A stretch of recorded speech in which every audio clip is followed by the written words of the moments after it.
So, let's continue, ladies and gentlemen, to formally open this program on anti-drug abuse. Sangguniang Palunsod ng Iligan, the Vice Chairperson of ICADA. Ladies and gentlemen, City Councilor Bayani Ariola.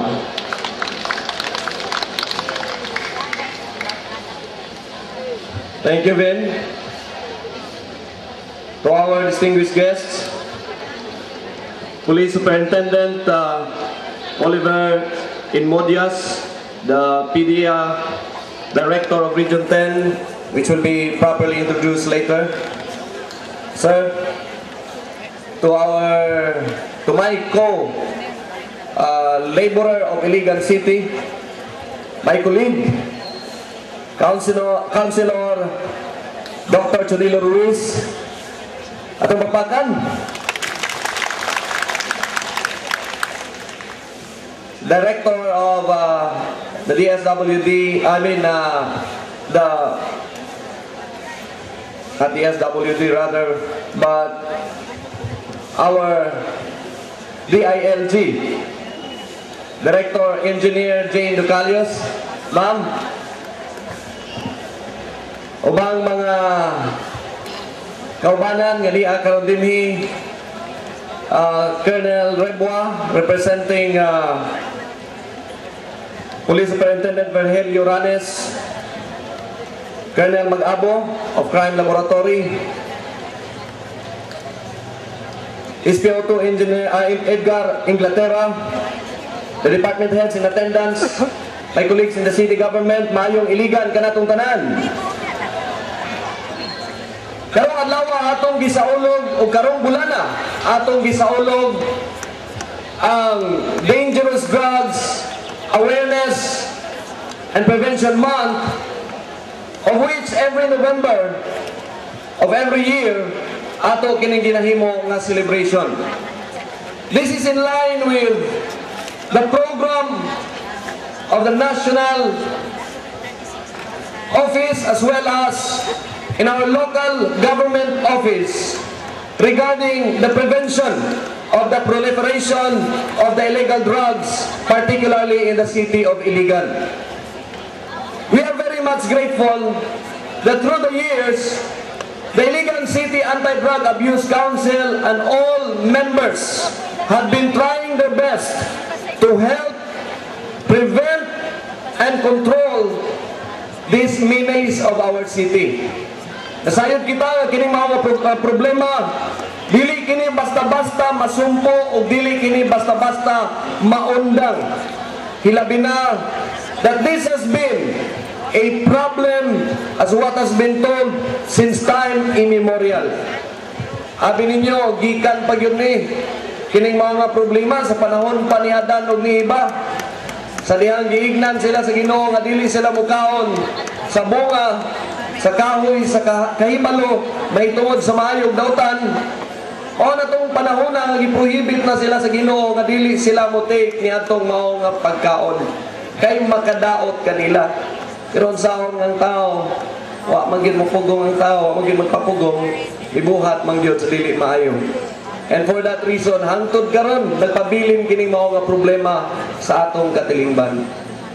Ladies and gentlemen, ang Iligan City Anti-Drug Abuse Council nagahatag o kasayuran pinaagi sa pag-adto sa lain-lain nga mga kabaranggayan aron ma-establishang ang Barangay Anti-Drug Abuse Council.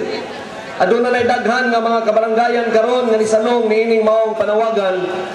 Tungod kay nasayod kita nga kining mga problema, nagsugod yun ngadto sa barangay level. Nagsugod kini ngadto sa atong mga komunidad. Ug tuod niini gipaningkamutan nga pinaagi sa pag-establish sa Barangay Anti-Drug Abuse Council, madeterminar na nato sa nagkalain-laing kabarangayan kung asa napita o kinsa nga mga residente ang nahimong involved sa pagpamaligya o mga illegal nga mga droga o ingon manusab madeterminar kung kinsa sa mga dapit ang mga users sa dili mga maayo nga droga.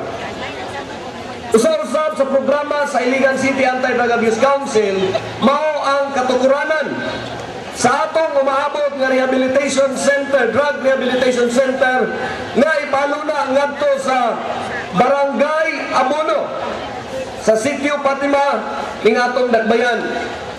Uban sa tabang sa task force nga ginumalaan sa atong Alangdong Mayor, kita naningkamot karong panahon na nga diin mahuman na gyud ang program of works para masugda na dayon ang bidding process aron nga mapahalo na o ma-construct na ang umaabot nato nga drug rehabilitation sa Dakbayan sa Iligan. Inumanan kini sa ayuda o suporta sa DOH ug ingon manusab sa Dangerous Drugs Board nga nihatag sila og 15 milyones pesos aron sa pag-construct niining mao nga rehabilitation sa Dakbayan sa Iligan. Ug ikalipay nato kini nga ang Dakbayan sa Iligan nahimong usa sa mga prioridad nga Dakbayan. Ilabi na dinhi sa Region 10 aron usab ang Dakbayan adunay atong kaugalingon nga drug rehabilitation center. Ang mga tuwa dito nga diin nahimong gitabangan sa drug rehabilitation center, aduna sila'y kagawasan sa ilang pagabuhaton apan adunay programa alayon niini. Tuon na but natong ipaibaw kaninyo nga ang tema niining panahona sa atong bulan sa Dangerous Drugs Awareness and Control Month mao ang pamilyang nagkakaisa laban sa droga. Dili nato madali-dali og sumpo kining mao nga problema apan kung unahon laan nato ang atong pamilya nga malikay niini sa pag-take og mga illegal drugs, pinaagi sa paghatag og maayong pagtagad hilabi na sa atong mga kabataan, ang atong mga kanakan, labing siguro gyud malikay gyud sila ni anang mga illegal drugs karong panahon na. Our concern is to establish a strong relationship between the parents and the children as well as between the spouses. We realize that the root causes of the problem lies among the family units. Without the help of the parents and without the support of both the spouses, our children could be the prime target of such menace in our time today. You are of great help on this, my fellow co-workers. Let's start with our family. Unahon nato ang atong pamilya. Unahon nato ang atong mga anak. Maybe we are too busy doing a lot of things, doing our work in the city government and doing our job faithfully. But if we are not also faithful when it comes to our relationship with our children and our family as a whole, I believe that is a dangerous thing that may happen to us. Kinahanglan ang prioridad sa atong kinabuhi, ang atong pamilya. Ayaw tuguting ang atong mga anak, madalahig sa dili mga maayong butang. Kinahanglan yun, di nato hikalimtan ang atong mga pagpalimbasok o pangitag kwarta. Dili yun nato hikalimtan ang pag-establish o maayong relationship sa atong pamilya. Diyan ang kutob, daghang salamat o maing iligan ka natong tanan.